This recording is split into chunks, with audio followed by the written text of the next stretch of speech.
안녕하세요. BGNCO의 김민규입니다. 이번 시간에는 법인의 이슈 인디케이터에 대해서 설명드리도록 하겠습니다. 여러분이 회사 정보 등록 대행 요청을 하면 이제 정보가 등록되잖아요. 그러고 나서 기업의 신용정보 보고서를 보거나 기본 보고서를 봐도 법인의 이슈가 한눈에 잘 드러나지 않는 경우가 있습니다. 그래서 여러분들이 조금 더 쉽게 기업의 이슈를 체크하고 대표님들께 안내할 수 있도록 저희가 이슈 인디케이터라는 걸 만들어 놨는데요. 그 내용에 대해서 설명드려 보도록 하겠습니다. 이슈 인디케이터는 기본 보고서와 심층 분석 보고서의 상단에 보면 이렇게 이슈 인디케이터라는 버튼이 있습니다. 이걸 한번 눌러 주시게 되면은요, 인디케이터가 펼쳐지게 되는데, 기업의 재무 이슈, 그리고 기업의 가치에 대한 이슈, 그리고 가업 승계에 관련된 이슈, 기타 이슈, 이렇게 네 부분으로 구분이 되어 있습니다. 그래서 각각에 보면 우수 보통 주의로 이렇게 색상으로 표시가 되어 있는데요. 인쇄 버튼을 눌러 보시면 조금 더 자세한 설명 페이지가 나오게 됩니다. 그래서 기업 이슈 인디케이터가 총 4페이지로 구성이 되어 있고요. 아까 화면에 없었던 티핑 포인트가 추가로 나타나게 됩니다. 그리고 상단에 보시면 PDF 출력이라는 버튼을 눌러주시면 이렇게 좌측 하단에 인디케이터가 이렇게 PDF로 출력되는 걸 확인하실 수 있겠습니다. 그러면 이슈 인디케이터의 각 내용에 대해서 설명드리도록 하겠습니다. 첫 번째 섹션인 기업 재무 이슈입니다.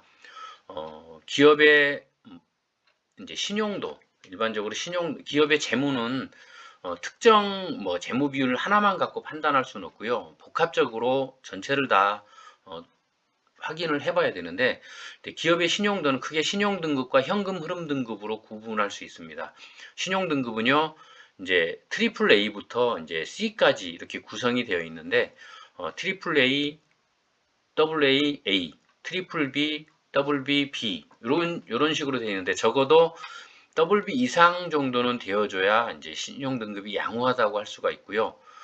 이제 현금 흐름 등급은 CR1부터 CR6까지 되어 있는데 CR3 이상은 되어야 이제 현금 흐름이 좀 양호한 기업이라고 우리가 판단할 수가 있습니다. 재무 비율 중에 중요한 것들을 보시면 이제 기업의 성장성과 관련돼서는 이제 매출 증가율이라는 게 있습니다. 기업의 매출은 지속적으로 성장하는 게 가장 좋죠. 그런데 일시적으로 정체되거나 약간의 등락을 거칠 수는 있는데 급격하게 감소하는 경우는 이제 재무 비율에 큰 영향을 미치게 되겠죠. 그러면 자금의 조달이라든가 아니면 기존에 이제 조달한 자금에 대한 상환 압박을 받을 수도 있죠. 그래서 급격한 매출이 감소가 있었는지 한번 체크해 보실 필요가 있고요. 영업이익률은 이제 어느 정도 적절한 거는 업종마다 다르겠죠. 보통 제조업의 평균 영업이익률이 5% 내외라고 볼 수가 있는데요. 어떤 회사는 영업이익률이 높을 수도 있고 낮을 수도 있는데 이거는 업종마다 상대적으로 다르다고 할 수가 있겠습니다. 그리고 영업이익률도 양호하게 유지되고 있으면 좋은데 갑자기 영업이익률이 확 줄었다고 그러면 이익은 일반적으로 이익은 꾸준한데 영업이익률이 줄었다 그러면 판매 관리비가 과도하게 지출됐다거나 아니면 이자 비용이 많이 지출됐는지 한번 체크해 보실 필요가 있습니다. 부채 비율은요, 일반적으로 업종마다 차이는 있을 수 있겠지만 외부에서 정책 자금을 조달한다거나 정부 과제를 신청할 때 부채 비율이 높으면 문제가 되는 경우가 있습니다. 그래서 부채 비율이 적절한지도 한번 체크해 주실 필요가 있고요.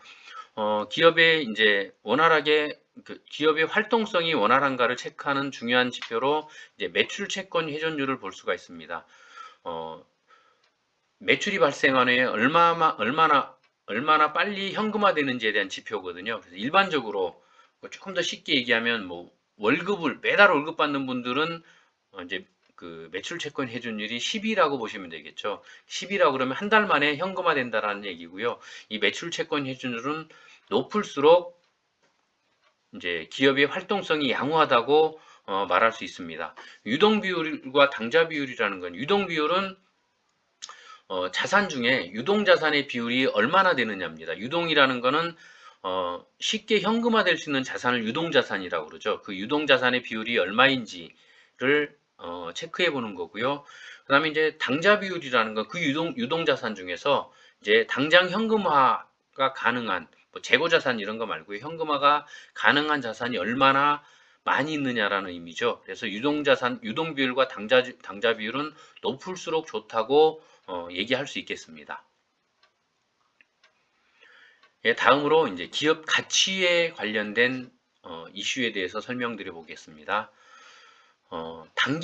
단기순이익이라는 거는 회사가 영업을 하고 이런저런 비용들 다 제하고 얼마의 이익을 남겼느냐가 이제 단기순이익이죠. 단기순이익은 당연히 늘어나는 게 좋습니다.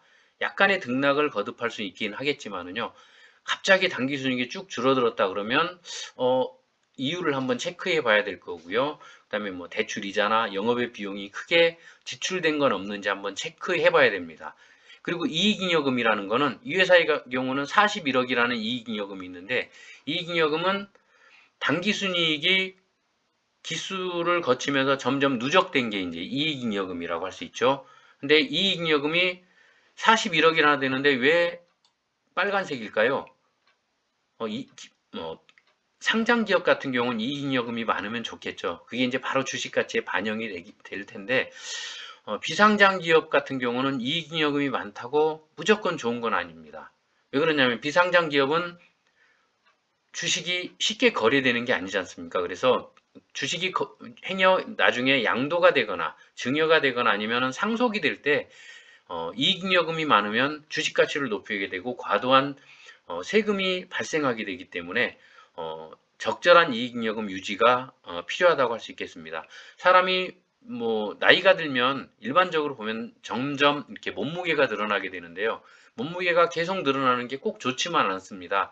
사람에게도 적정한 몸무게가 필요한 것처럼 기업에도 적정한 이익잉여금, 기업의 몸무게인 이익잉여금 조절이 필요하다고 할 수가 있겠습니다. 이익잉여금을 조절하는 가장 좋은 방법은요, 급여나 배당, 퇴직금, 그리고 이제 자기 주식 취득 등 이런 방법들이 있는데 만약에 기업의 주식을 지분을 이전하거나 양도할 계획이 있다면 인위적으로 적절하게 기업의 이익잉여금을 좀 조절하고 이제 양도할 필요가 있겠죠. 그런 부분들을 한번 여러분들이 잘 안내해 주시면 될 것 같고요. 기업의 주식 가치 아까도 잠깐 말씀드렸지만은 비상장 기업은 주식 가치가 높다고 꼭 좋은 것만은 아닙니다. 왜 그러냐면 이제 그 주식이 이전될 때 또는 양도될 때 과도한 세금이 발생되기 때문이라고 말씀드렸는데요.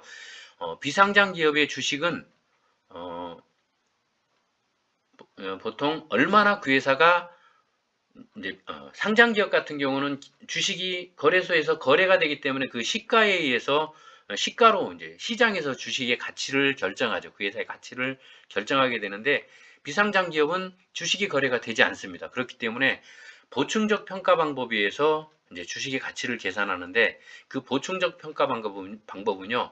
얼마나 그 회사가 돈을 잘 벌고 있는가 그리고 이 회사가 돈을 그동안 벌어서 얼마나 잘 쌓아놨는가 이 두 가지를 보게 됩니다. 그래서 전자를 순손익가치라고 그러거든요. 그리고 투자를 순자산가치라고 그러는데 이거를 순손익가치와 순자산가치를 6대 4의 비율로 보고 그 회사의 주당 가치를 계산하게 됩니다. 그런데 3년 미만의 법인 같은 경우는요.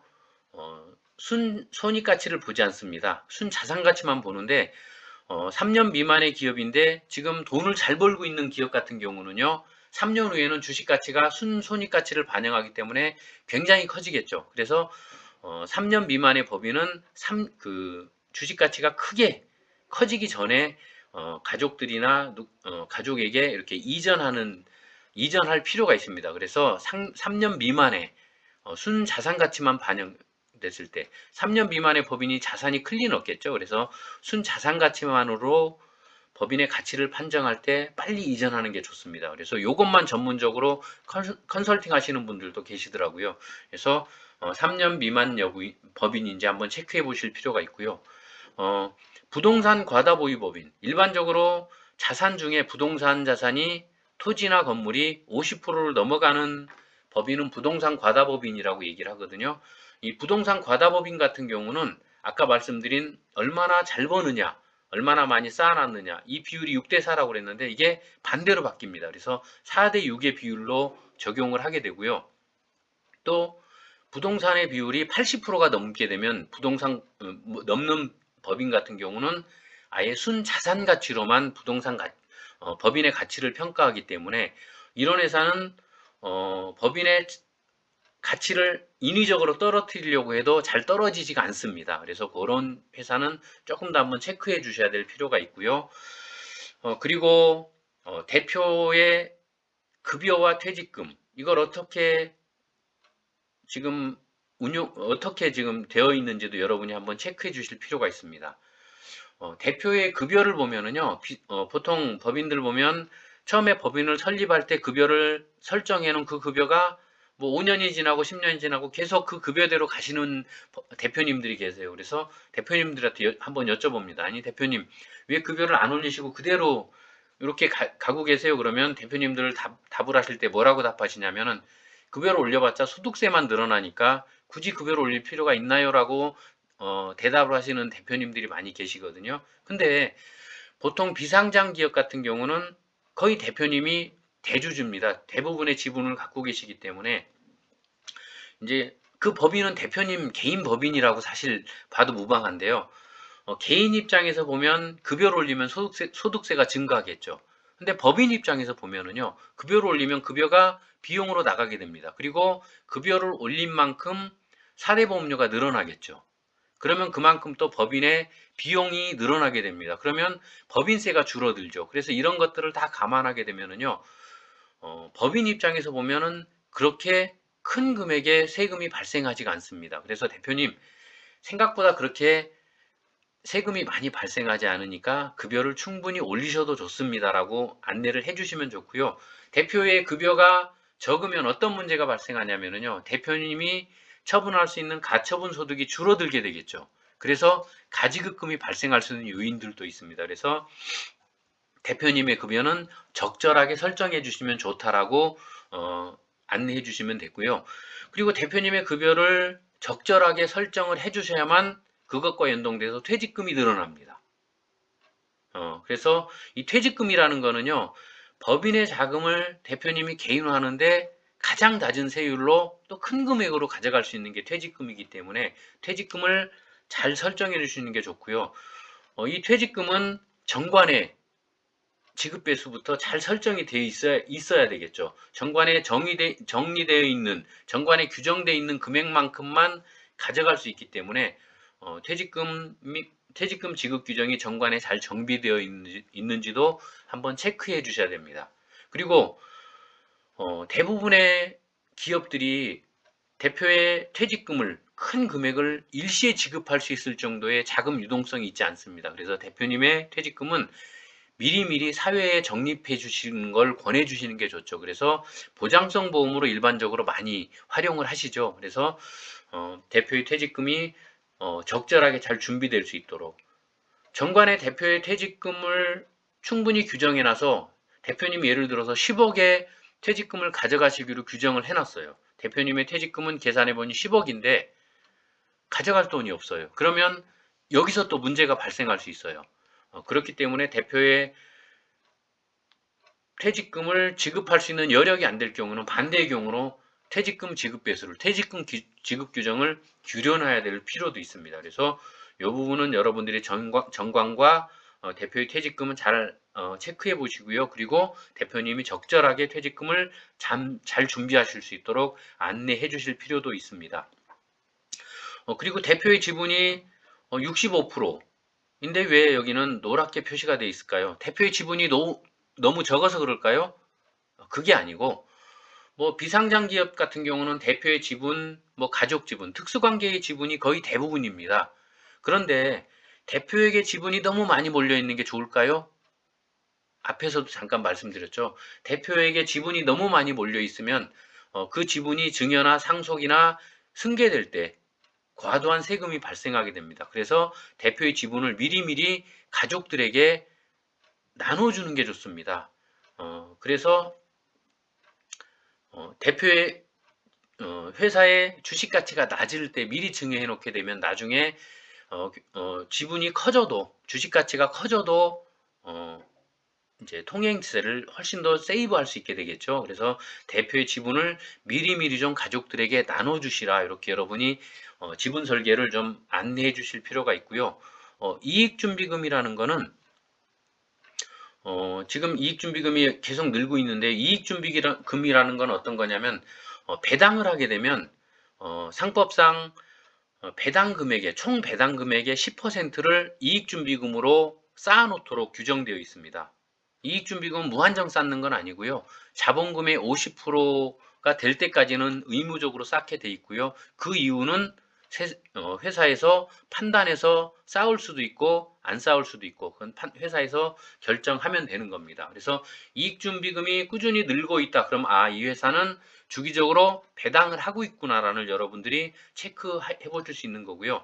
아까 대표의 지분 설계와 연관해서도 혼자 배당을 받는 것보다는 지분을 가족들에게 나눠줘서 배당을 받는 게 배당소득세를 줄일 수도 있고요. 또 자녀분들에게 지분을 미리 나눠줬다 그러면은 자녀분들에게 신고된 소득을 미리 만들어줄 수도 있는 장점이 있습니다. 그래서 지분 설계와 이익준비금 여러분이 한번 체크해 보시면 되고요. 정관규정 아까도 설명드렸죠. 경영활동 경영활동상 이제 급여를 지급하고 이제 퇴직금 지급 규정, 또 뭐 중간 배당을 할 수도 있어요.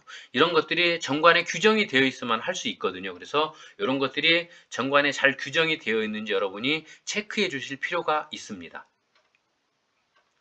그리고 세 번째로 가업승계와 관련된 이슈입니다.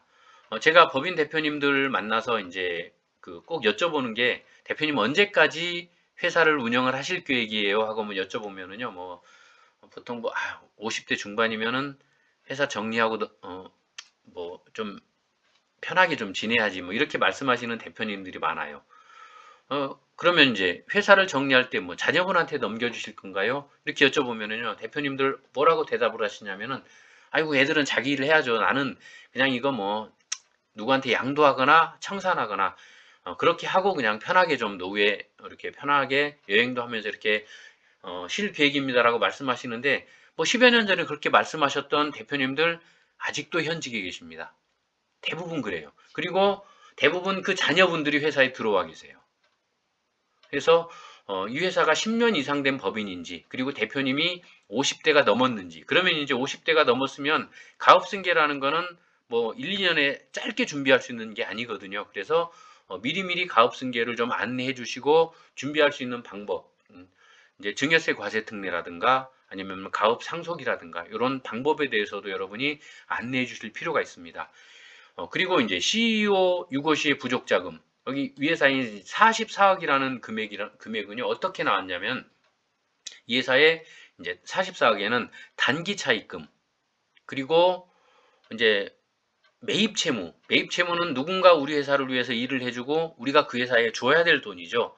이제 매출채권은 우리가 받아야 될 돈은 대표 유고시에 떼일 가능성은 굉장히 높습니다. 그런데 매입 채무는 웬만하면 갚아야 됩니다.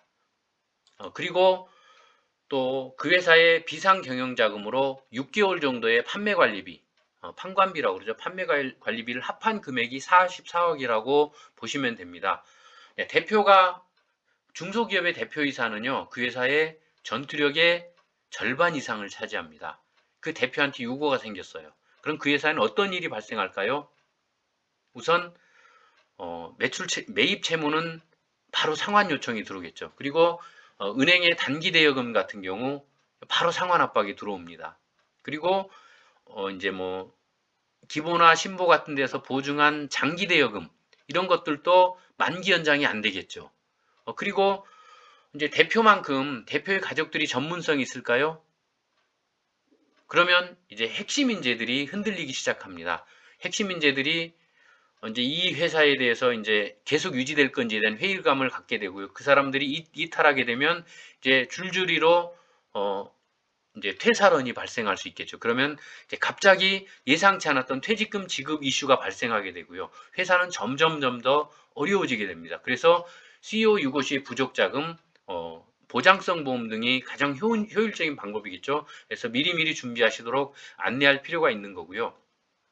이제 가지급금이 안 좋은 건 다 알고 있습니다. 여기서는 이제 가지급금에 대한 내용들을 자세히 설명드릴 수는 없지만은요, 뭐 가지급금 또는 주임종 단기대여금 이렇게 표시가 되어 있고요. 경우에 따라서 얘가 다른 유사 계정에 숨어 있는 경우도 있습니다. 겉으로 드러나 보이지는 않는데 실제는 가지급금 있는 회사들 있죠.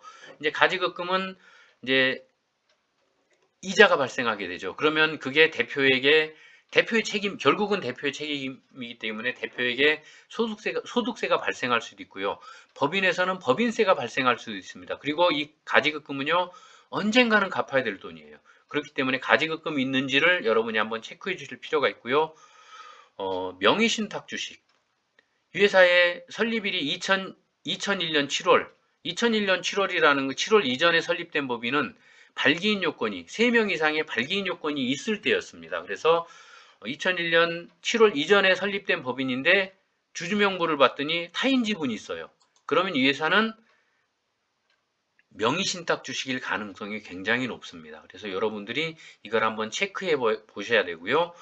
그리고 상시 근로자가 몇 명인지 한번 체크해 보시고요. 그리고 그러면 상시 근로자가 있는 회사들은 근로자 인원수에 따라서 근로계약서, 취업규칙 등 노무 관련된 서류들이 잘 갖춰져 있는지 이런 부분들도 여러분이 한번 체크해 주셔야 되고요. 그 다음에 고용지원금은 잘 수급하고 있는지도 여러분이 체크해 주실 필요가 있습니다. 네, 마지막으로 기타 이슈에 대해서 설명드리겠습니다. 정책 자금을 받고 싶어 하는 회사들이 많습니다. 대표님들의 가장 큰 고민은 일반적으로 이제 자금 조달인데요. 정책 자금은 그 좋은 자금 조달의 수단이죠. 근데 7년이 넘어간 법인들 같은 경우는 운전 자금 조달이 어렵습니다. 운전 자금을 조달하는 게 어렵기 때문에 7년이 넘은 법인인지 한번 체크해 주실 필요가 있고요. 보통 제조나 IT, 지식 서비스 업종 이런 업종들은 자금 조달이 상대적으로 용이합니다. 그래서 업종도 한번 여러분이 체크해 주실 필요가 있습니다. 그리고 기업의 기업부설연구소나 벤처기업, 이노비즈, 메인비즈 이런 인증들이 있는지 인증들은 대외적으로 기업이 내세울 수 있는 자격증이지 않습니까? 이런 것들이 있으면 뭐 정책자금이라든가 아니면 정부 과제를 받는데도 이제 수월하다고 할 수가 있겠습니다. 그래서 이런 것들이 있는지 한번 체크해 보실 필요가 있고요. 여러분이 또 뭐 기업의 인증에 대해서 안내해 주실 수도 있겠죠. 그런데 봤더니 이 회사는 기업부설연구소가 있어요. 또는 연구전담부서가 있어요. 그럼 여러분이 해주실 일이 없는 게 아니라 이런 회사가 기업부설연구소는 사후관리가 중요합니다. 설립은 상대적으로 수월한데요. 사후관리를 잘 하고 있는지도 여러분이 꼭 체크해 주실 필요가 있습니다. 그리고 이제 세액 감면이나 세액 공제 이거는 보통 근로자 수, 근로자의 증가와 가장 밀접하게 연결이 되어 있어요. 그래서 고용 인원이 꾸준히 증가돼 있다 그러면은 세액 공제를 받을 수 있는 가능성이 굉장히 높습니다. 그래서 그런 부분들이 잘 이제 챙겨졌는지 여러분이 꼭 한번 체크해 주실 필요가 있습니다. 설비 투자도 마찬가지고요. 그리고 이제 법인세 비용과 이제 실질 법인세율을 한번 체크해 보실 필요가 있어요.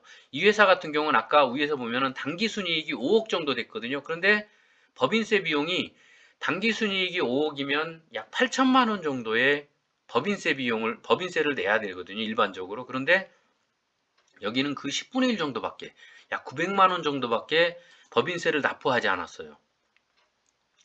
약 1.78%, 20%가 아니라 1.78%의 법인세를 납부했는데 그 비결이 어디 있을까요? 바로 세액 감면과 세액 공제를 적절하게 잘 활용했다는 얘기겠죠.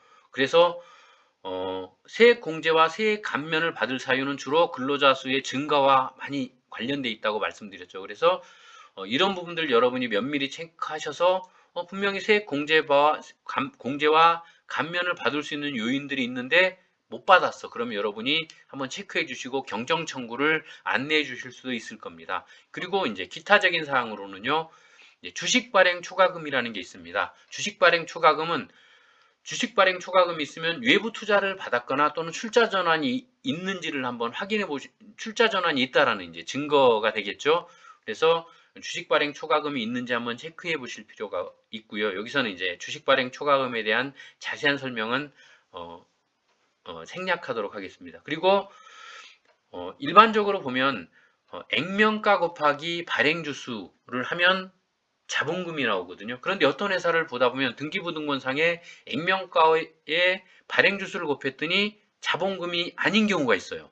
이게 산수로 이렇게 계산할 때 계산이 안 맞는 경우가 있습니다. 이 경우는 자기 주식을 취득한 후에 이익 소각을 했다고 판단하실 수가 있습니다. 그래서 이익 소각이 있었는지, 자기 주식 취득은 조금 고난도, 이제 뭐 법인 컨설팅 측면에서 보면 약간 그래도 난이도가 좀 높은 영역에 해당이 되는데, 누군가가 다녀갔구나라는 이제 그 다녀갔구나라고 한번 판단하실 수도 있긴 하겠는데요. 여러분들이 그 이후에도 충분히 이제 사후 관리 해줘야 될 부분들이 있거든요. 이제 뭐 이익 소각, 주식을 소각하기로 했는데 소각을 하고 있는지 등 기타 여러 가지 이제 사후 안내 사항들을 여러분이 한번 체크해 주실 필요가 있습니다. 이렇게 기업의 이슈 사항에 대해서 설명을 드렸는데요. 기업에 이제 보고서를 출력하기 전에 여러분들이 기업의 이슈 인디케이터를 면밀히 한번 검토해보고 그 회사의 이슈를 한번 사전에 체크해 본 다음에 보고서를 작성을 하시면, 출력하시면 훨씬 더 이제 세밀한 그런 보고서를 만드실 수 있을 거라고 생각합니다. 이상으로 기업 이슈 인디케이터에 대한 설명을 마무리하도록 하겠습니다. 감사합니다.